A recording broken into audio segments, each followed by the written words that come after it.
पहले क्या है कि मैं क्लास 9 का मैटर इन आवर सराउंडिंग्स पढ़ाने वाली हूँ। सबसे पहले क्या है स्टूडेंट, यहाँ पे दो वर्ड है, उस पर सबसे ज्यादा आपको फोकस करना है। एक है मैटर और सेकंड है सराउंडिंग्स।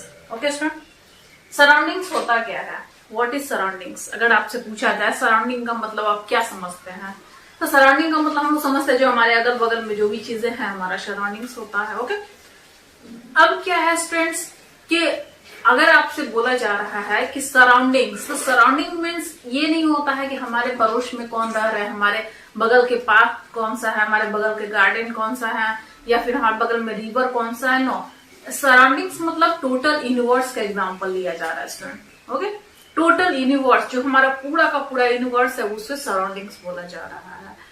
अब क्या है स्टूडेंट, जो सराउंडिंग्स हमारे हैं, तो सराउंडिंग्स में बहुत सारे सबस्टेंस प्रेजेंट होते हैं, वो लिविंग भी होते हैं, नॉन लिविंग भी होते हैं। ओके स्टूडेंट, अब क्या है यहाँ पे बोला जा रहा है मैटर इन आवर सराउंडिंग्स, यानी हमारे सराउंडिंग्स में प्रेजेंट जो मैटर होते हैं उनके बारे में हमें स्टडी करनी है आज। ठीक है, मैं आज आपको इंट्रोडक्शन दे रही हूँ, इंट्रो दे रही हूँ इस चैप्टर का, और आपको इजिली समझ में आएंगे अगर आप हमारी बात को अच्छे से समझने की कोशिश करेंगे, गौर देंगे तो आपको इजिली समझ में आ जाएगा। ओके स्टूडेंट, घबराने की कोई बात नहीं है, आप आराम आराम से धीरे धीरे इस पार्ट को समझेंगे। मैटर इन आवर सराउंडिंग्स, हमारे सराउंडिंग्स में प्रेजेंट मैटर, ये तो समझ में आ रहा है, यही चैप्टर हम लोग पढ़ने हैं। अब यहाँ से क्वेश्चन अराइज होता है कि मैटर होता क्या है, व्हाट इज मैटर, मैटर क्या होते हैं। तो मैटर का डेफिनेशन हम लोग बुक में स्टडी किए हुए हैं, आपने भी पढ़ रखी होगी। Anything that occupy space and has mass. Okay student, anything that occupy a space and has mass, कोई भी सबस्टांस, कोई भी थिंग जो स्पेस ऑक्यूपाई करते हैं और उनका कुछ ना कुछ मास होते हैं, उसे हम क्या बोलते हैं स्टूडेंट, मैटर बोलते हैं। तो हमारे सराउंडिंग्स में प्रेजेंट जो मैटर है उन्हीं के बारे में हमें आज स्टडी करनी है। ठीक है, तो matter in our surrounding, anything that occupy space and has mass, कोई भी सबस्टेंस जो स्पेस ऑक्यूपाई करते हैं और अगर उनका कुछ ना कुछ मास है तो हम उसे सिंपली मैटर बोलते हैं। अब यहाँ कुछ एग्जांपल लेकर के अगर आप हम देखते हैं तो क्या होता है, सबसे फर्स्ट एग्जांपल चेयर का लेते हैं हम लोग, चौक से लिख रहे हैं, सेकंड एग्जांपल चौक का ही ले लेते हैं। ठीक है स्टूडेंट, अब यहाँ देखिए, ये चेयर हो, चौक हो, या फिर पेन पेंसिल, कुछ भी आप लीजिए, ठीक है ना। तो ये सारी जो चीजें हैं आप देख रहे हैं कि इन सब के पास कुछ ना कुछ अपना स्पेस ऑक्यूपाइड हमारे सराउंडिंग्स में होते हैं, वो बहुत कम ही क्यों ना हो, लेकिन कुछ भी तो स्पेस ऑक्यूपाई कर रहे हैं और उनका अपना कुछ ना कुछ मास भी है। इट मीन्स ये सारे सबस्टेंस क्या है, मैटर है। इट मीन्स हम ये बोल सकते हैं कि हमारे सराउंडिंग्स पे present most of the substance जो होते हैं वो किससे बने होते हैं, मैटर से बने होते हैं। Okay students, no problem. हमारे सराउंडिंग्स में present substance, most of the substance किससे बने होते हैं स्टूडेंट, मैटर से बने होते हैं। अब देखिए क्या है कि यहाँ पे एक तो डेफिनेशन आपको आनी चाहिए, डेफिनेशन तो आपने पढ़ रखी, एग्जाम्पल भी आपने देखा। अब नेक्स्ट क्या है कि जब हमारा यूनिवर्स जो स्टार्टिंग हुए थे, अभी हम साइंस पढ़ रहे हैं, तो पहले एक ग्रीक फिलोसोफर थे, उन्होंने बताया था कि जो हमारा मतलब हमारा जो सराउंडिंग्स है, हमारा जो यूनिवर्स है वो 4 सबस्टेंस से बने होते हैं, 4 एलिमेंट से बने होते हैं। कितने एलिमेंट से बने होते हैं स्टूडेंट, 4 एलिमेंट से बने होते हैं। लेकिन इंडियन फिलोसोफर ने बोला कि नहीं, ऐसा नहीं होता है, हमारा जो पूरे यूनिवर्स है, हमारा जो पूरा यूनिवर्स है, हमारा सराउंडिंग्स जो है वो 5 एलिमेंट से बने होते हैं, 5 सबस्टेंस से बने होते हैं। एंड उस 5 सबस्टेंस का नाम होता है air, earth, water, sky and fire. Okay student, जैसे कि हम लोग यहाँ पे पंच तत्व भी बोलते हैं, पंच तत्व। ओके स्टूडेंट, इसे पंच तत्व भी बोला जाता है। किसे पंच तत्व बोले जाते हैं, air, earth, water, sky and fire, इसे बोला जाता है पंच तत्व। अब यहाँ ये समझना है स्टूडेंट कि हमारा जो पूरा सराउंडिंग्स है, पूरे सराउंडिंग्स जो हमारा है वो किससे बने होते हैं, एयर से, अर्थ से, वाटर से, स्काई से एंड फायर से। और हमारा जो सराउंडिंग्स है स्टूडेंट, उसमें मेनली 2 सबस्टेंस प्रेजेंट होते हैं, एक होता है लिविंग थिंग्स और दूसरा होता है नॉन लिविंग थिंग्स। तो लिविंग हो या फिर नॉन लिविंग हो, इंडियन फिलोसोफर का कहना था, या हमारे साइंटिस्ट या जो भी है उनका कहना है कि हमारे यूनिवर्स में present whether they are living और non living, they are made up of air, earth, water, sky and fire. Okay student, यानी कि हमारा जो ये पंच तत्व है इसी से हम लोग बने हुए हैं। हम लोग बने हुए हैं, हम लोगों का मतलब मेरा ही नहीं एग्जाम्पल है, या फिर हम लोगों का मतलब ये नहीं कि ह्यूमन बीइंग, नॉट, हम लोगों का मतलब है कि जो हमारे सराउंडिंग से प्रेजेंट लिविंग सबस्टांस प्रेजेंट हो या फिर नॉन लिविंग सबस्टांस प्रेजेंट हो, वो सारे के सारे इस पंच तत्व से बने हुए होते हैं। ओके स्टूडेंट, नो प्रॉब्लम, यहाँ तक आपको समझ में आ गया। छोटी छोटी सी पॉइंट है, यही आपको समझना है, कोई बहुत ज्यादा बड़ा चीज आज आपको बताने नहीं वाले हैं। इजी पॉइंट है बट इंपॉर्टेंट पॉइंट है। ओके, अब देखिए क्या है कि हमने स्टडी की मैटर। अब यहाँ पे बोला गया कि कोई भी जो मैटर होते हैं वो बने होते हैं पार्टिकल्स से।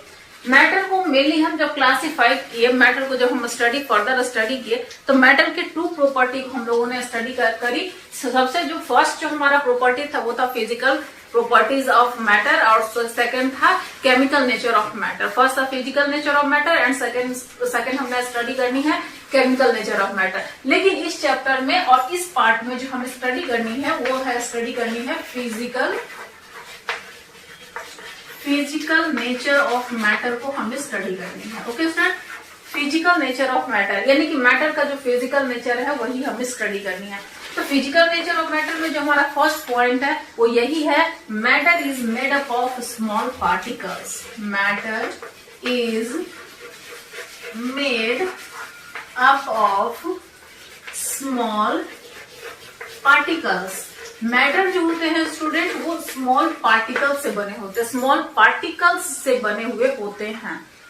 अब किसी का भी एग्जाम्पल लेते हैं, किसी भी मैटर का एग्जाम्पल लेते हैं, जैसे ये चौक है, तो ये चौक जो है वो एक मैटर हुआ, तो ये जो चौक जिससे बने हुए हैं वो उसका क्या हो गया स्टूडेंट, पार्टिकल्स। यानी कि कोई भी मैटर जो प्रेजेंट हमारे एटमोस्फेयर में है, हमारे सराउंडिंग्स में है, हमारे यूनिवर्स में है, वेदर दे आर लिविंग और नॉन लिविंग, वो किससे बने होते हैं स्टूडेंट, पार्टिकल से बने होते हैं। अगर लिविंग की बात करें तो वहां पे एज अ पार्टिकल सेल होते हैं, जिससे कि हमारा जो बॉडी है वो बना हुआ होता है। ठीक है, तो यहाँ पे आपको ये समझनी है कि matter is made up of small particles. Matter जो होते हैं वो पार्टिकल से बने हुए होते हैं, और ये आपको समझ में आना चाहिए और आपको ये पता भी होना चाहिए। ठीक है, अब देखिए यहाँ पे क्या है, ये तो हो गया। सेकंड जो पार्ट है वो ये है, particles of matter are very very small. Matter के जो पार्टिकल्स होते हैं स्टूडेंट वो काफी ज्यादा छोटे होते हैं, बहुत ज्यादा छोटे होते हैं। ऐसा माना जाता है कि 1 रेन ड्रॉप, यानी कि 1 रेन का जो ड्रॉप होता है, ड्रॉपलेट्स होते हैं, उसमें 10⁻21 water droplets of rain water present होता है। अब यहाँ पे क्या समझना है स्टूडेंट, अब तो ये है जैसे हमने पढ़ा कि फिजिकल नेचर ऑफ मैटर में हमें सबसे पहले स्टडी करनी है कि मैटर जो होते हैं वो स्मॉल पार्टिकल से बने होते हैं। अब हमें इसकी कैरेक्टरिस्टिक्स स्टडी करनी है। अब हमें क्या स्टडी करनी है स्टूडेंट, कैरेक्टरिस्टिक्स। किसकी कैरेक्टरिस्टिक्स स्टडी करनी है, characteristics of particles of matter. Characteristics of particles of matter, जैसे हमने आपको क्या अभी बताया कि मैटर जो होते हैं वो पार्टिकल से बने होते हैं, तो उस पार्टिकल्स ऑफ मैटर का कुछ ना कुछ प्रॉपर्टी तो होता होगा, कैरेक्टरिस्टिक्स तो होते होंगे। यस, बिल्कुल होता है। सबसे फर्स्ट जो हमारा कैरेक्टरिस्टिक्स होते हैं पार्टिकल्स का वो यही होता है, particles of matter are very very small. यानी कि मैटर के जो पार्टिकल्स होते हैं स्टूडेंट वो काफी ज्यादा छोटे होते हैं, बहुत ही ज्यादा स्मॉल होता है। जैसे कि अगर एक एग्जांपल ले लिया जाए तो ये एक बीकर है, इस बीकर में यहाँ पे प्रेजेंट है वाटर। अगर इसमें हम लोग शुगर क्रिस्टल्स डालते हैं, ओके स्टूडेंट, क्रिस्टल में सॉलिड पार्टिकल्स, अगर हम वहां पे शुगर क्रिस्टल डालते हैं तो आप देखेंगे आफ्टर सम टाइम ये दोनों एक दूसरे से मिक्स्ड हो जाते हैं। लेकिन जब आप इसे ऊपर से अगर आप देखते हैं तो क्या है, क्या वहां पे शुगर की क्रिस्टल्स आपको नजर आते हैं? क्या शुगर के पार्टिकल्स आपको नजर आते हैं? नहीं नजर आते हैं। क्यों नहीं नजर आते हैं?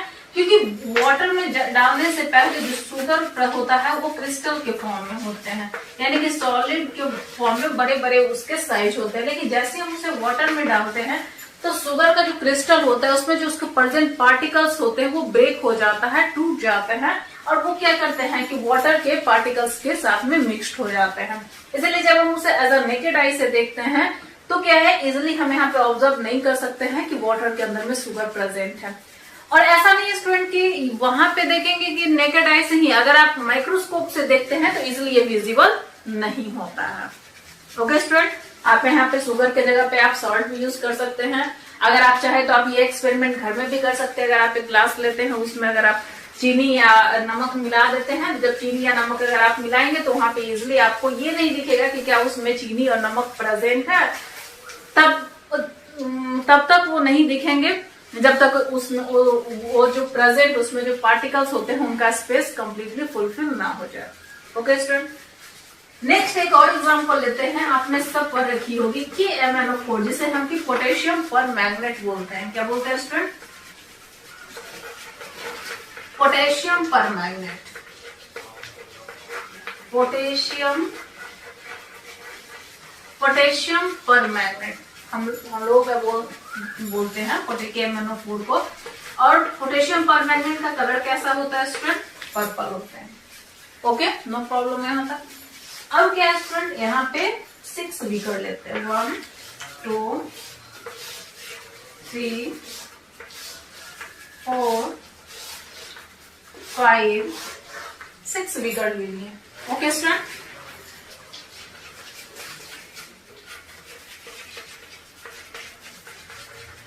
अब देखिए यहाँ पे आपको 90 ml वाटर लेना है। ओके,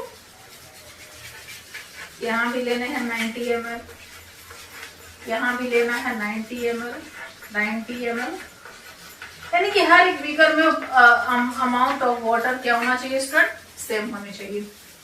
अब यहाँ पे क्या है, KMnO4 डालते हैं छोटा सा, ठीक है। KMnO4 यहाँ पे डाल दीजिए। अब क्या है, जैसे KMnO4 डालेंगे तो क्या होगा, आफ्टर सम टाइम, कुछ देर बाद आप क्या देखेंगे कि इस पूरे बीकर का जो कलर है वो कौन सा कलर हो जाता है? पर्पल। जबकि हम लोग सभी जानते हैं वाटर का कलर क्या होता है स्टूडेंट? कलरलेस होता है। वाटर का तो कोई अपना कलर होता नहीं है। हम लोग तो डेली पानी पीते हैं, तो क्या अपने कोई कलर उसमें ऑब्जर्व किया है? नहीं किए होंगे। लेकिन यहाँ पे जैसे ही आप देखते हैं कि ये जो बीकर है, बीकर में प्रेजेंट है वाटर, और वाटर कलरलेस है, लेकिन जैसे ही हमने पोटेशियम पर मैग्नेट उसमें पुट किए तो उसका जो पूरे के पूरे यहाँ पे सॉल्यूशन का कलर है, वो सॉल्यूशन का कलर किसमें चेंज हो गया स्टूडेंट? पर्पल कलर में चेंज हो गया। तो पर्पल कलर में चेंज हो गया तो ये पूरे बीकर का तो कलर पर्पल हो गया, लेकिन इन सब में प्रेजेंट थे वाटर। इनमें क्या प्रेजेंट है स्टूडेंट? वाटर। अब हमें करनी क्या है, हमें तो देखना है कि ये जो होते हैं मैटर के जो पार्टिकल्स होते हैं वो काफी ज्यादा स्मॉल होते हैं, बहुत ही ज्यादा छोटे होते हैं। तो नेक्स्ट जो हमारा स्टेप होगा वो क्या करेंगे, यहाँ से 10 ml वाटर और पोटेशियम परमैंगनेट के सॉल्यूशन को निकालेंगे। ओके स्टूडेंट, क्या कर रहे हैं हम लोग यहाँ पे, इस सॉल्यूशन से 10 ग्राम पोटेशियम परमैंगनेट और वाटर के सॉल्यूशन को निकाल रहे हैं, और इस सॉल्यूशन को निकाल करके इसमें दिए। ओके, सेकंड बीकर में। तो जैसे ही हमने सेकंड बीकर में दिया, ये हमारा फर्स्ट बीकर था, ये सेकंड बीकर, तो जैसे ही हमने सेकंड बीकर में दिया तो हमने क्या ऑब्जर्व किया कि आफ्टर सम टाइम इसका भी कलर पर्पल हो गया। ओके स्टूडेंट, अब हमारा जो नेक्स्ट स्टेप है वो थर्ड बीकर पे जाएगा। अब इसका भी कलर पर्पल हो गया, जबकि पहले इसका कलर क्या था स्टूडेंट? कलरलेस थे, लेकिन बाद में इनका कलर किसमें चेंज हो गया? पर्पल में। क्यों कलर चेंज हो गया? क्योंकि यहाँ से जो हमने वाटर और पोटेशियम परमैंगनेट के सॉल्यूशन जो निकाला गया था उसमें क्या प्रेजेंट है स्टूडेंट? KMnO4, यानी कि potassium permanganate and potassium permanganate का कलर क्या होता है? पर्पल। तो जब हमने पहले बीकर में पोटेशियम परमैंगनेट को डाला था तो इनका पूरा कलर चेंज हो गया था, इसीलिए इसका भी कलर चेंज हो गया। फिर यहाँ पे भी वही स्टेप करेंगे, 10 ml इसमें डालेंगे, इसका भी कलर पर्पल हो जाएगा। फिर यहाँ से 10 ml डालेंगे, इस बीकर में देंगे, फोर्थ बीकर में, इसका भी कलर पर्पल हो गया। फिर यहाँ से 10 ml निकालेंगे, इसका भी कलर पर्पल हो जाएगा, और इसमें निकाल करके देंगे तो इनका भी कलर पर्पल हो जाएगा। लेकिन यहाँ होंगे क्या स्टूडेंट कि इस बीकर का जो कलर होगा वो डार्क होंगे। इस कलर का बीकर क्या हो जाएंगे? डार्क होंगे, क्योंकि यहाँ पे पोटेशियम परमैंगनेट का जो कंसंट मतलब अमाउंट है वो ज्यादा है। यहाँ पे थोड़ा सा अमाउंट कम होंगे तो ये हल्का सा वहां पे मतलब थोड़ा सा लाइट कलर हो जाएगा, फिर धीरे धीरे इसका कलर क्या होते हैं बहुत ही कम होते चला जाता है। बट यहाँ पे प्रेजेंट होते हैं कलर प्रेजेंट है, इट मीन्स वहां पे क्या प्रेजेंट है, पोटेशियम परमैंगनेट के particles.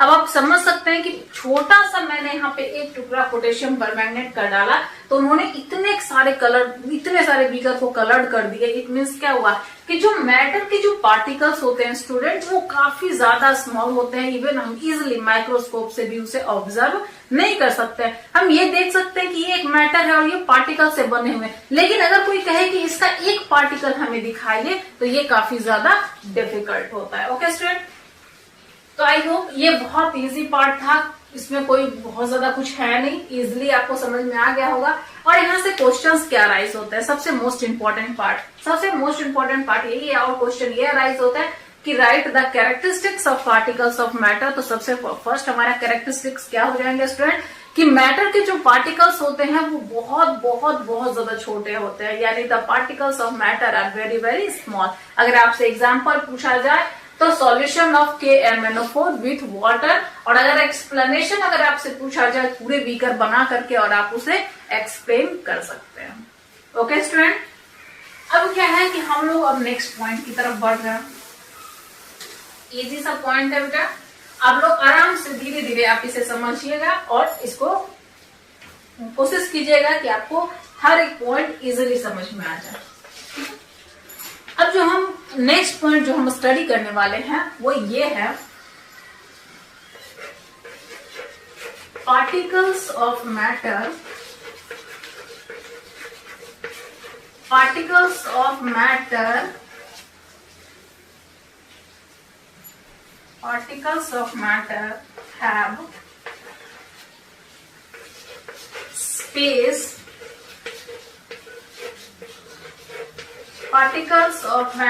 have space between them। ठीक है, यानी कि जो मैटर के जो पार्टिकल्स होते हैं उनके बीच में स्पेस होता है, ये बता रहे हैं ये पॉइंट। पार्टिकल्स ऑफ मैटर के बीच में क्या होते हैं स्टूडेंट, स्पेस होता है। अब हमें एग्जांपल देखना होगा क्योंकि विदाउट एग्जांपल समझ में तो आती नहीं है हमें कुछ भी। ये दो बीकर दिए, एक फर्स्ट बीकर है स्टूडेंट और ये है सेकंड बीकर। यहाँ पे इस पॉइंट तक मैंने पूरा कंप्लीटली यहाँ तक वाटर रखा है। क्या रखा है स्टूडेंट, वाटर। ओके, यहाँ पे भी मैंने यहाँ तक रखी है वाटर। दो बीकर है, ये हमारा फर्स्ट बीकर है, ये हमारा सेकंड बीकर है। अब क्या है स्टूडेंट कि हमें फर्स्ट बीकर में ऐड करनी है शुगर। क्या ऐड करनी है स्टूडेंट, शुगर। 10 ग्राम ही ऐड करेंगे, ज्यादा नहीं कर रहा, ठीक है ना। अब यहाँ वाटर है, यहाँ पे भी हमें ऐड करने हैं सॉल्ट। ठीक है, यहाँ पे 5 ग्राम अगर सॉल्ट ऐड कर रहे हैं, होना क्या चाहिए स्टूडेंट। अब यहाँ तक वाटर प्रेजेंट है, अगर हम चीनी डालते हैं, शुगर डालते हैं, तो ये जो पानी का लेवल है ये तो ऊपर जाना चाहिए। नहीं जाना चाहिए, बिल्कुल जाना चाहिए। क्यों जाना चाहिए, क्योंकि ये तो यहाँ तक तो पानी भरा हुआ है, पानी का, और अगर उसमें कुछ भी चीज अगर आप दे रहे हैं, कुछ भी चीज अगर आप उसमें ड्रॉप कर रहे हैं तो उसका तो ऐसे भी लेवल थोड़ा सा इंक्रीज होना चाहिए, क्योंकि वो भी तो स्पेस ले रहा है अंदर जाकर के। और यहाँ भी तो वही कंसेप्ट है, यहाँ भी प्रेजेंट है वाटर। अगर हम सॉल्ट ऐड करते हैं तो इसका भी क्या होना चाहिए, ये जो अमाउंट है, ये जो आपका जो लाइन आप बना करके रखी है वो थोड़ा सा तो ऊपर जाना चाहिए। बट हमने ऑब्जर्व क्या किया, इसमें शुगर डाल भी दिए, मिक्स्ड भी हो गया, सॉल्ट डाल भी दिए, मिक्स्ड हो गया, लेकिन दोनों में से किसी का लेवल इंक्रीज नहीं हुआ, ना इंक्रीज हुआ ना डिक्रीज हुआ। इट मीन्स क्या हुआ कि ये जो वाटर के जो पार्टिकल्स थे उनके बीच में कुछ ना कुछ स्पेस खाली था। वाटर के पार्टिकल्स के बीच में क्या था स्टूडेंट, कुछ ना कुछ स्पेस खाली था, जिसमें कि शुगर के पार्टिकल्स जाकर के ऐड हो गए, और शुगर के पार्टिकल्स जाकर के ऐड हो गए और उनका स्पेस फुलफिल हो गया, इसीलिए यहाँ का लेवल जो है वो इंक्रीज नहीं किया। वही नेक्स्ट यहाँ पे भी देखते हैं, यहाँ पे भी क्या है कि वाटर है, तो वो यहाँ पे वाटर के पार्टिकल्स के बीच में कुछ स्पेस खाली था, और इसी स्पेस के बीच में जाकर के सॉल्ट ऐड हो गए। और जैसे सॉल्ट ऐड हुआ तो इसीलिए यहाँ पे इसका जो लेवल है वो इंक्रीज नहीं किया। समझ में आ रही है बात। इट मीन्स क्या हुआ कि मैटर के जो पार्टिकल्स होते हैं उनके बीच में कुछ स्पेस खाली होता है।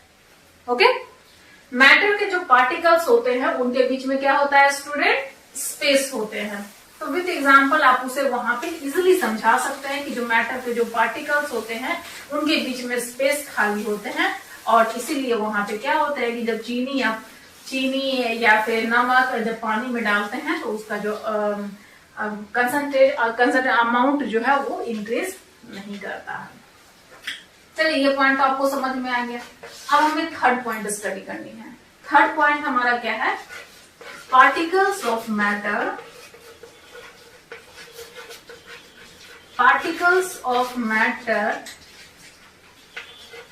attract each other. Particles of matter attract each other. Matter के जो पार्टिकल्स होते हैं वो एक दूसरे को अट्रैक्ट करते हैं, ये आप जानते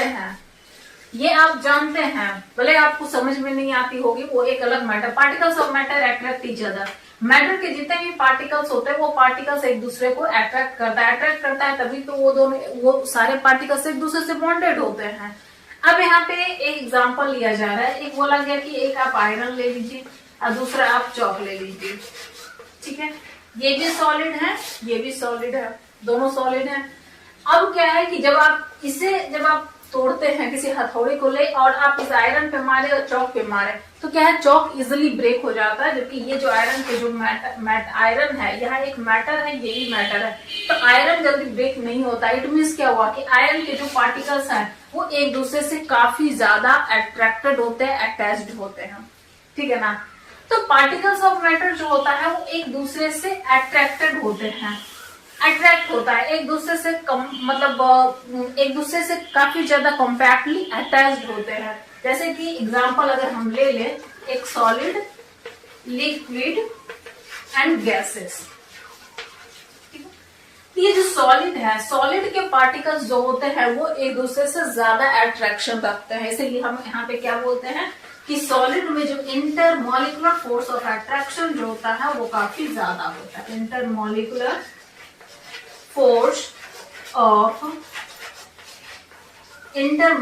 force of attraction is maximum, यानी कि सॉलिड में जो इंटरमॉलिक्यूलर फोर्स ऑफ अट्रैक्शन होता है स्टूडेंट वो काफी ज्यादा होते हैं, क्योंकि उनके बीच में स्पेस काफी कम होता है और उनके जो पार्टिकल्स होते हैं स्टूडेंट वो एक दूसरे से काफी ज्यादा अटैच्ड होते हैं। ओके, नेक्स्ट आता है लिक्विड। लिक्विड में क्या होता है कि इंटरमॉलिक्यूलर फोर्स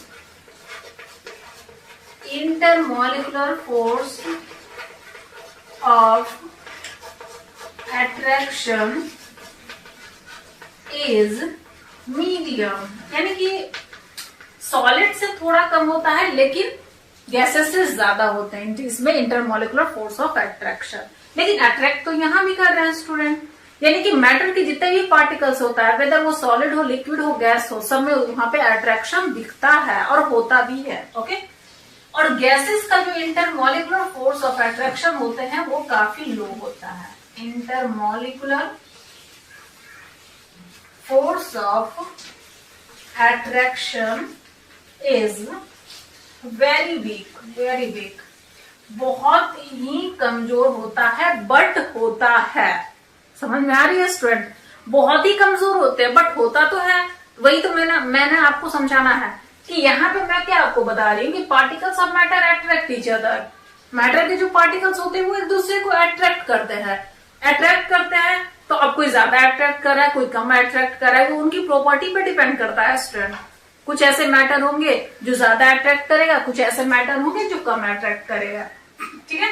जैसे कि आपने यहाँ पे स्टडी की, सॉलिड में इंटरमॉलिक्यूलर फोर्स ऑफ अट्रैक्शन ज्यादा है तो इसके पार्टिकल ज्यादा एक दूसरे को अट्रैक्ट करेंगे। इसके intermolecular force of attraction medium है तो ये मीडियम रेंज में उसे अट्रैक्ट करेगा। इसमें इंटरमॉलिक्यूलर फोर्स ऑफ अट्रैक्शन काफी कम है, काफी कमजोर है तो इसमें कम अट्रैक्ट करेगा, बट अट्रैक्ट तो करेंगे। यानी कि मैटर के जितने भी पार्टिकल्स होते हैं स्टूडेंट वो सभी एक दूसरे को अट्रैक्ट करते हैं, सभी में एक दूसरे से अट्रैक्शन फोर्स लगाते हैं, ठीक है ना। चाहे वो सॉलिड हो, लिक्विड हो, गैसेस हो, कोई भी मैटर हो, लेकिन अट्रैक्शन फोर्स सभी में लगते हैं। ओके स्टूडेंट, आई होप आपको समझ में आ रही होगी, क्योंकि कोई बहुत ज्यादा आपको बड़ा पॉइंट आपको नहीं बता रहे हैं, लेकिन इंपॉर्टेंट पॉइंट है, मैंने शुरू से ही बोल रही है कि मैं ये इंपॉर्टेंट पॉइंट है। लेकिन स्टूडेंट आप जितने भी मैंने पार्ट आपको पढ़ा रही हूँ, तो ये आप क्या करेंगे कि वहां पे नोट डाउन भी करते चलेंगे, ताकि आपको अगर कभी कभी भूल जाते हैं, हम लोग क्या है, हम लोग का ह्यूमन माइंड है, कभी कभी क्या होते हैं कि भूल जाते हैं किसी चीज को, हमने पढ़ रखी होती है उस चीज को लेकिन भूल जाते हैं। तो क्या है कि उसे रिकॉल करने के लिए अगर आप नोटबुक में कहीं लिख करके रखते हैं तो इजिली वो चीज रिकॉल हो जाती है। ठीक है, अब नेक्स्ट हमें फोर्थ पॉइंट स्टडी करनी है। वो फोर्थ पॉइंट क्या है, वो ये देखिए, particles of matter are continuously moving। यानी कि मैटर के जो पार्टिकल्स होते हैं वो कॉन्स्टेंटली मूव करते हैं, कॉन्स्टेंटली मूव करते रहते हैं। जितने भी मैटर के पार्टिकल्स होते हैं वो हमेशा ही मूवमेंट में होता है, कॉन्स्टेंटली मूव करते हैं। अब यहाँ पे एक क्वेश्चन अराइज होता है कि मैम आपने मैटर बोला तो सॉलिड लिक्विड गैसेस तीनों ही तो मैटर है, तो चलो लिक्विड तो मूव करता है, गैसेस भी मूव करते हैं, बट क्या सॉलिड भी मूव करते हैं? यस ऑफ कोर्स मूव करता है, ऑफ कोर्स मूव करते हैं, लेकिन जो उनका मूवमेंट होता है स्टूडेंट वो क्या होते हैं, एक फिक्स्ड पोजीशन पे होकर के होता है। जैसे हमने बायो में क्या पढ़ रखा है कि लिविंग थिंग्स का एक प्रॉपर्टी होता है कि living things can move from one place to another place without any external help. यानी कि जितने भी लिविंग थिंग्स होते हैं वो एक जगह से दूसरी जगह मूव कर सकते हैं विदाउट एनी एक्सटर्नल हेल्प, किसी की हेल्प की जरूरत नहीं होती है। जबकि नॉन लिविंग में क्या होता है कि एक जगह से दूसरी जगह मूवमेंट के लिए क्या होता है, विद एक्सटर्नल हेल्प। अगर ये चौक है, हम यहीं छोड़ देते हैं, इसे लेकर के नहीं जाएंगे, क्या ये अपने आप मूव करके कहीं चला जाएगा? नहीं जा सकते हैं, बट हम तो यहाँ जा सकते हैं क्योंकि हम लिविंग है, ये नॉन लिविंग है। तो यहाँ वहां पे एक और चीज पॉइंट आती है कि वो क्या है कि मैम प्लांट्स भी तो लिविंग है, तो वो कहाँ एक जगह से दूसरी जगह मूव करते हैं? कॉज प्लांट्स एक जगह से दूसरी जगह मूव नहीं करते हैं, लेकिन प्लांट्स एक फिक्स पोजीशन पे रह करके अपने पार्ट्स का मूवमेंट करता है।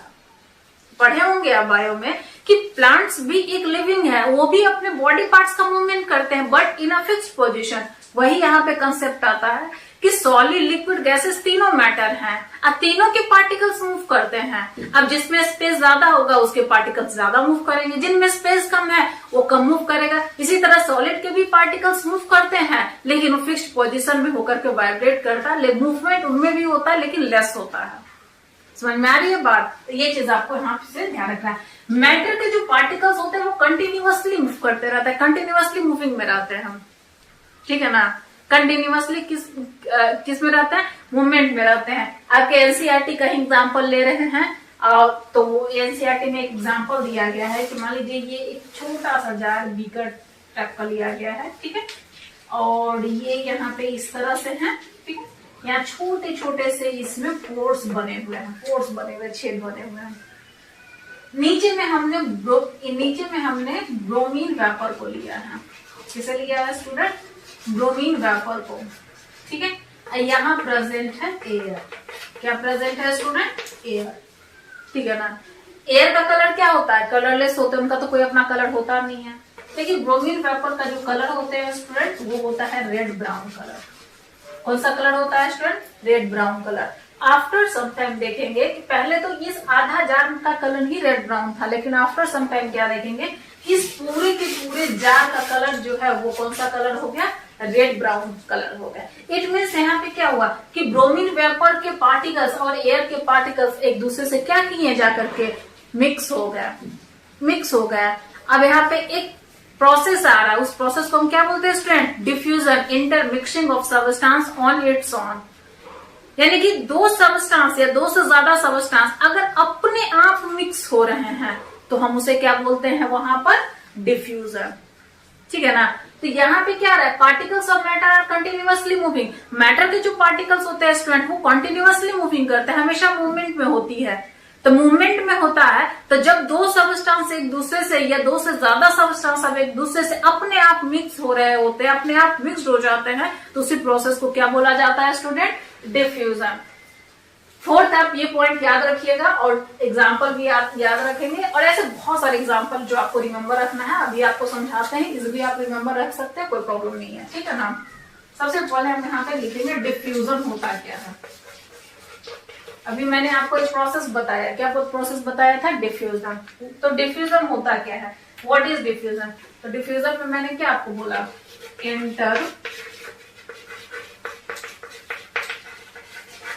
इंटरमिक्सिंग ऑफ टू और more than two substance on its own. Okay, student? Intermixing of two और मोर देन टू सबस्टेंस, दो या दो से ज्यादा सबस्टेंस अगर एक दूसरे से इंटरमिक्स हो रहे हैं अपने आप, तो हम उसे क्या बोलेंगे स्टूडेंट? डिफ्यूजन बोलते हैं। ठीक है ना? अब आपका क्वेश्चन अराइज होगा, क्या मैम सॉलिड में भी डिफ्यूजन होता है, लिक्विड में भी डिफ्यूजन होता है, गैसेस में भी डिफ्यूजन होता है? ऑफ कोर्स होते हैं। सॉलिड में भी डिफ्यूजन होता है, लिक्विड में भी डिफ्यूजन होते हैं और गैसेस में भी डिफ्यूजन होता है। लेकिन सॉलिड में जो डिफ्यूजन होंगे वो स्लो होगा। अब स्लो क्यों होंगे? क्योंकि उनके बीच में स्पेस कम होते हैं। डेफिनेशन पहले आप यहां से लिख लीजिए और डेफिनेशन के बाद में क्या है, सॉलिड और लिक्विड और गैसेस का आपको डिफ्यूजन समझाते हैं। बहुत जरूरी है समझना आपको। ठीक है, ये मैंने लिख दिया सॉलिड, ये मैंने लिख दिया लिक्विड, ओके स्टूडेंट, और ये मैंने लिख दिया गैसेस। ओके, अब यहां देखिए सॉलिड के पार्टिकल्स तो स्टूडेंट इस तरह से अटैच्ड होते हैं। ओके, ये रहे लिक्विड के पार्टिकल्स,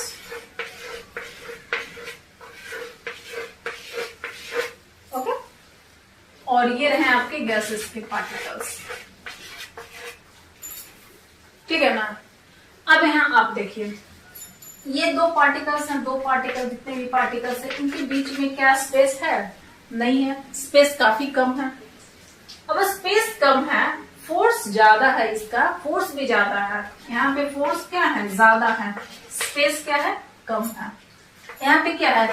ना तो फोर्स ज्यादा है ना ही स्पेस कम है, दोनों इंटरमीडिएट में है। यहाँ पे क्या है? फोर्स काफी कम है और स्पेस काफी ज्यादा है। ठीक है, अब यहाँ पे जब स्पेस ही नहीं है तो अगर ये मूवमेंट करना भी चाहेंगे तो मूव कहाँ करेंगे? कहाँ मूव कर सकते हैं?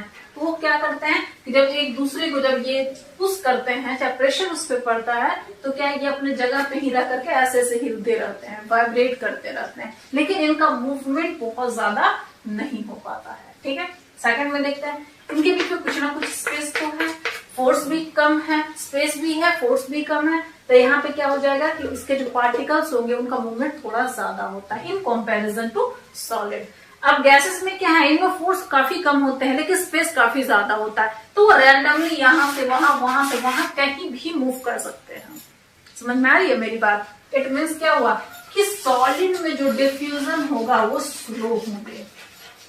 ठीक है, सॉलिड में जो डिफ्यूजन होता है वो काफी ज्यादा स्लो होते हैं, काफी ज्यादा स्लो होते हैं। लिक्विड में जो डिफ्यूजन होता है वो बहुत ज्यादा स्लो तो नहीं होता है लेकिन वो इंटरमीडिएट फॉर्म में होते हैं, यानी कि ना तो ज्यादा स्लो और ना ही ज्यादा बहुत ज्यादा तेज होते हैं। ओके, और जो गैसेस में जो डिफ्यूजन होता है वो बहुत ही ज्यादा फास्ट होता है। गैसेस में डिफ्यूजन जो होते हैं वो काफी ज्यादा फास्ट होता है।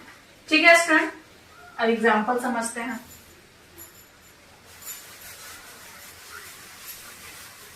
अब आप लोग को लग रहा होगा कि डिफ्यूजन सॉलिड में होता नहीं है, बिल्कुल होते हैं। सॉलिड का अगर डिफ्यूजन का अगर एग्जांपल लिया जाए तो सबसे फर्स्ट जो आपको एग्जांपल ये लेना है वो क्या है कि जो सॉलिड है, सॉलिड जो डिफ्यूजन होते हैं, तो अब यहाँ पे देखिए सॉलिड और सॉलिड का डिफ्यूजन, तो चॉक एंड ब्लैक बोर्ड जिससे लिख रहे हो उसे एक एग्जांपल ले लेते हैं, चॉक एंड ब्लैक बोर्ड। तो आप सोच रहे हैं कि चॉक और ब्लैक बोर्ड का डिफ्यूजन कैसे हो रहा है मैम? अगर होता तो मिटा ही नहीं सकते थे, बिल्कुल सही है। लेकिन इसी ब्लैक बोर्ड पे अगर हम चॉक से लिख दे, काफी डीपली लिख देते हैं, उसके बाद इसे 5 महीने 6 महीने साल भर छोड़ देते हैं, तब क्या होता है कि इन दोनों के जो पार्टिकल्स होते हैं एक दूसरे के साथ में डिफ्यूज कर जाता है। समझ में आ रही है? इसका मतलब क्या है कि सॉलिड का सॉलिड में डिफ्यूजन काफी ज्यादा स्लो होते हैं स्टूडेंट, बट होता तो है। अगर आपसे पूछा जाए कि क्या सॉलिड में डिफ्यूजन होता है तो क्या आप नो लिख दीजिएगा, बिल्कुल गलत आंसर होगा। सॉलिड में डिफ्यूजन होता है बट स्लोएस्ट रेट में होता है, बहुत ही कम होता है। सेकेंड एग्जाम्पल एक और ले सकते हैं आयरन और एयर का। जैसे आयरन जो होते हैं अगर हम उसे बाहर छोड़ देते हैं एटमोस्फेयर में तो आफ्टर सम टाइम आप क्या ऑब्जर्व करते हैं स्टूडेंट कि उसके ऊपर रस्टिंग हो जाता है, कोरोजन हो जाता है, ठीक है ना। तो वो भी एयर के जो पार्टिकल्स होते हैं और आयरन के पार्टिकल्स जो होते हैं वो क्या होते हैं, एक दूसरे से चिपक जाता है। या फिर बोल सकते हैं कि मान लीजिए कि यहाँ पे ये एक आयरन है और यहाँ भी आयरन, दोनों एक दूसरे के बगल में रख दिए हैं, ठीक है। ये सेपरेट है, यहाँ से ये दोनों अलग है। अब क्या है कि बहुत साल तक दोनों एक दूसरे के साथ में रहते हैं ना, तो इन दोनों के पार्टिकल्स क्या होते हैं, डिफ्यूज कर जाते हैं। लेकिन इसमें काफी टाइम होता है, साल 2 साल 3 साल लग जाते हैं, बट होता तो है सॉलिड में डिफ्यूजन, बिल्कुल होता है। अगर आपसे पूछा जाएगा तो आप एग्जाम्पल दे सकते हैं, ठीक है। अब हम सेकेंड स्टडी करें लिक्विड। लिक्विड में डिफ्यूजन होता है। फर्स्ट एग्जाम्पल ले लीजिए KMnO4 इन वाटर। डिफ्यूजन हुआ था तभी तो कलर चेंज हुआ उसका, क्या स्टूडेंट सही बोल रहा है ना, ठीक है। सॉल्ट इन वाटर, सॉल्ट का वाटर में मिक्स हो जाना वो भी डिफ्यूजन है। शुगर इन वाटर ये भी डिफ्यूजन है, ठीक है। ये सारे डिफ्यूजन है, ओके। अब नेक्स्ट क्या है यहाँ पे, गैसेस। गैसेस में डिफ्यूजन होते हैं, बिल्कुल होता है गैसेस में डिफ्यूजन। काम बोल रहे हैं गैसेस में डिफ्यूजन नहीं हो रहा, अभी तो एग्जांपल लिए थे bromine vapour and air. Bromine vapour and air. चलिए नेक्स्ट एग्जांपल लेते हैं। हम लोग घर में इंसेंस स्टिक यानी कि अगरबत्ती जलाते हैं, ठीक है। तो जैसे ही हम लोग अगरबत्ती जलाते हैं तो आप देखेंगे आफ्टर सम टाइम उनका जो स्मेल है वो सारे के सारे हमारे रूम में फैल जाते हैं। बहुत क्विकली फैलता है, बहुत ही मतलब स्ट्रॉन्ग इजिली बहुत जल्दी फैल जाता है, क्विकली मतलब बहुत जल्दी फैल जाते हैं। तो वो जो फैल रहा है तो वो किसके साथ मिक्स होते हैं जाकर के स्टूडेंट, एयर के पार्टिकल्स के साथ में, यानी कि burning of incense stick. Burning of incense stick, ठीक है। अगरबत्ती जब हम जलाते हैं तो अगरबत्ती के जलाने के बाद क्या होता है कि वो एयर के पार्टिकल्स के साथ में मिक्स हो जाते हैं। अब मिक्स होकर के वो उसका पूरा जो स्मेल होते हैं वो हमें मतलब सुगंध देता है उसका, ठीक है। नेक्स्ट अगर पॉइंट अगर देखें, नेक्स्ट अगर एग्जांपल लेते हैं तो हम लोग जैसे गैस, हम लोग घर में कुकिंग गैस यूज करते हैं। कभी कभी क्या होता है कि अगर हम गलती से भूल गए गैस को ऑफ करना और अगर वो ऑन ही रह जाते हैं तो क्या है कि उसका जो पार्टिकल्स है, उसका जो गैस पार्टिकल्स जो निकलते हैं वो एयर के पार्टिकल्स के साथ में मिक्स करके वो स्मेल करना स्टार्ट कर देते हैं और हम लोग इजिली ऑब्जर्व कर लेते हैं कि लगता है गैस लीक हो रहा है या फिर गैस खुला हुआ रह गया। हम लोग जब खाना बनाते हैं तो खाना बनाते हैं वहां भी वही प्रोसेस होता है। जब आप खाना बनाते हैं तो उसका जो वहां पे स्टीम निकलता है उस टाइम में, तो उस टाइम क्या होते हैं जाकर के एयर के पार्टिकल्स के साथ में मिक्स करके स्मेल करने लगता है। तो यहाँ पे क्या है स्टूडेंट कि डिफ्यूजन सॉलिड में भी हो रहा है स्टूडेंट, लिक्विड में भी डिफ्यूजन हो रहा है, गैसेस में भी डिफ्यूजन हो रहा है। डिफ्यूजन का रेट अलग अलग होगा। सॉलिड में डिफ्यूजन स्लोएस्ट रेट से होगा, लिक्विड में डिफ्यूजन इंटरमीडिएट रेट से होगा, जबकि गैसेस में डिफ्यूजन बहुत ही ज्यादा फास्ट मोड में होते हैं, ठीक है।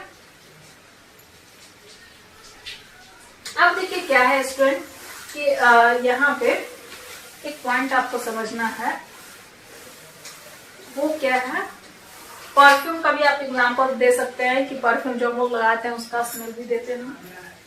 अब एक पॉइंट यहाँ आपको समझना है, aquatic plants and animals.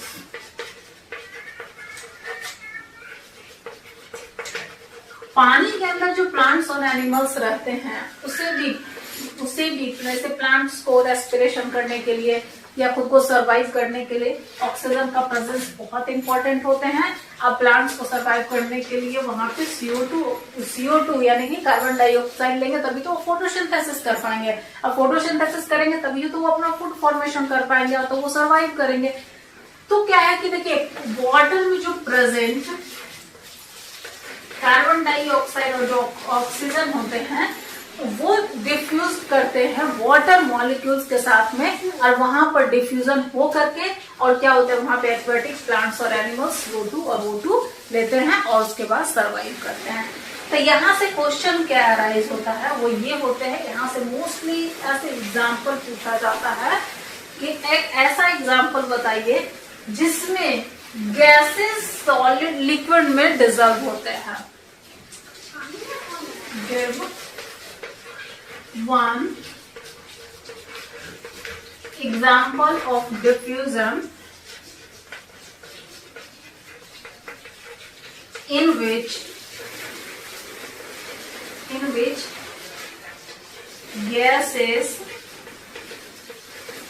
dissolve in liquid। ठीक है, इसका एग्जाम्पल क्या हो जाएगा student? Presence of CO2 and O2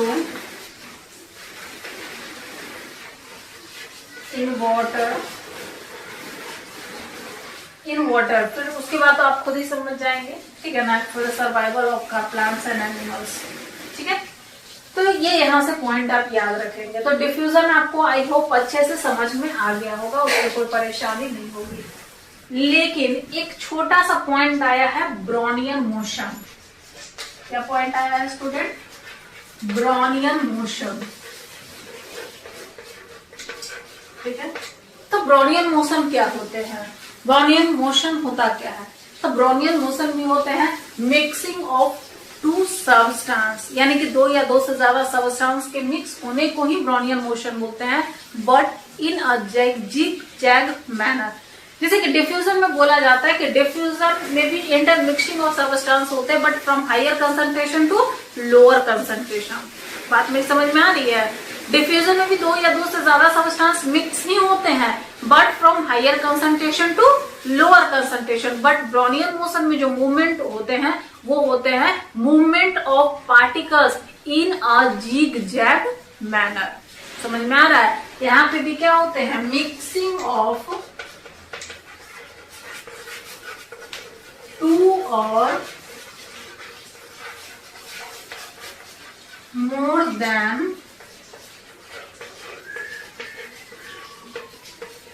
mixing of two or more than two substance in zigzag manner। अगर एक एग्जांपल लेते हैं, ठीक है ना, जैसे अभी रात हो गई है, ठीक है ना, तो अब पूरे कमरे का लाइट आप ऑफ कर दीजिए। एग्जाम्पल बहुत इजी एक्सपेरिमेंटल है, आप भी एक्सपेरिमेंट कर सकते हैं। आप ऑफ कर दीजिए, उसके बाद एक टॉर्च की लाइट आप जलाइए, तो आप देखेंगे कि उसमें जो प्रेजेंट जो पार्टिकल जो एयर में ऐसे मूव करते रहते हैं, क्या उनका कोई अपना खुद का मोशन होता है कि चल इसी डायरेक्शन में मूव करेंगे, इसी डायरेक्शन में मूव करेंगे, इधर हायर कंसंट्रेशन है तो उधर लोअर कंसंट्रेशन की तरफ मूव करेंगे? नो, वो क्या होता है जिग जैग मैनर में। जैसे मान लीजिए कि अगर यहाँ से, अगर मान लीजिए ये सनलाइट अगर यहाँ से इंटर कर रहा है, तो यहाँ पे जो प्रेजेंट जो पार्टिकल्स होते हैं ऐसे जो उड़ते हुए आपको दिखाई देते हैं, उनका क्या कोई अपना फिक्स्ड डायरेक्शन होता है स्टूडेंट कि वो इसी डायरेक्शन में मूव करेंगे? आपने देखा है, बहुत बार आपने ये ऑब्जर्व किया होगा, उनका कोई अपना फिक्स्ड डायरेक्शन नहीं होता है। ये जिग जैग इधर इधर ऐसे वैसे किधर भी मूव कर सकते हैं, ठीक है ना। तो डिफ्यूजन ब्रोनियन मोशन में मेन यही पॉइंट होता है स्टूडेंट कि डिफ्यूजन में भी दो या दो से ज्यादा सबस्टेंस इंटरमिक्स होते हैं, बट वो इंटरमिक्स होते हैं higher concentration to lower concentration.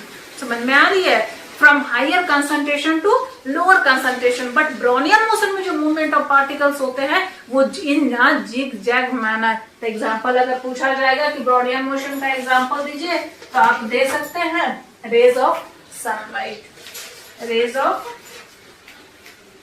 presence of particles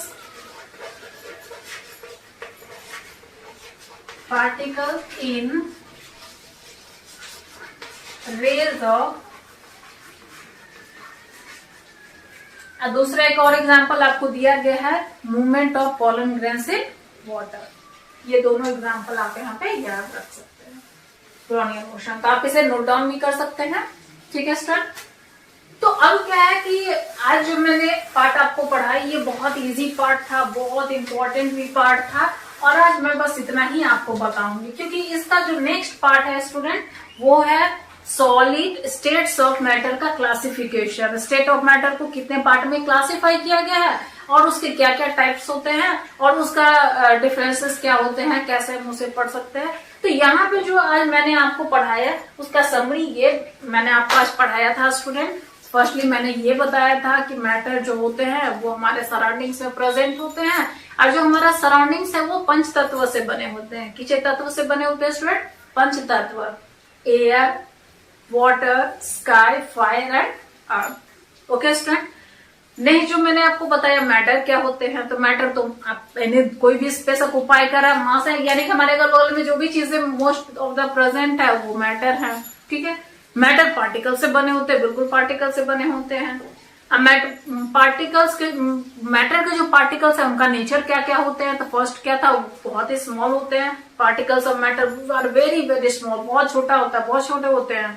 ठीक है ना। Particles of matter continuously moving रहते हैं, जिसे हम डिफ्यूजन के फॉर्म में बताया आपको कि मैटर के जो पार्टिकल्स होते हैं वो कॉन्स्टेंटली ऑलवेज कॉन्स्टेंटली मूविंग में रहते हैं। ओके स्टूडेंट, थर्ड मैंने आपको क्या बताया कि particles of matter have space between them, matter के जो पार्टिकल्स होते हैं उनके बीच में स्पेस होता है, जो मैंने आपको एक्सपेरिमेंट से दिखाया था कि आप अगर एक फुल ग्लास ऑफ वाटर लीजिए, आप चीनी डालिए, फिर भी ग्लास का जो वाटर का जो अमाउंट है वो इंक्रीज नहीं कर रहा है। इट मीन्स क्या हुआ कि वाटर के पार्टिकल्स के बीच में जाके शुगर के पार्टिकल्स अटैच हो गए। और नेक्स्ट मैंने आपको क्या बताया कि मैटर के जो पार्टिकल्स होते हैं वो एक दूसरे को अट्रैक्ट करते हैं, वो किसी भी फॉर्म में करे, किसी में अट्रैक्शन ज्यादा होगा तो किसी में अट्रैक्शन कम होंगे। फिर ब्रोनियन मोशन मैंने बताया कि उसमें भी क्या होता है कि पार्टिकल्स एक दूसरे से मिक्स्ड होते हैं, मैटर और पार्टिकल्स एक दूसरे से मिक्स्ड होते हैं but in a zig zag motion, but in diffusion from higher concentration to lower concentration. तो बस मैंने इतना ही आपको आज बताया है और ये बहुत इंपॉर्टेंट पार्ट है। और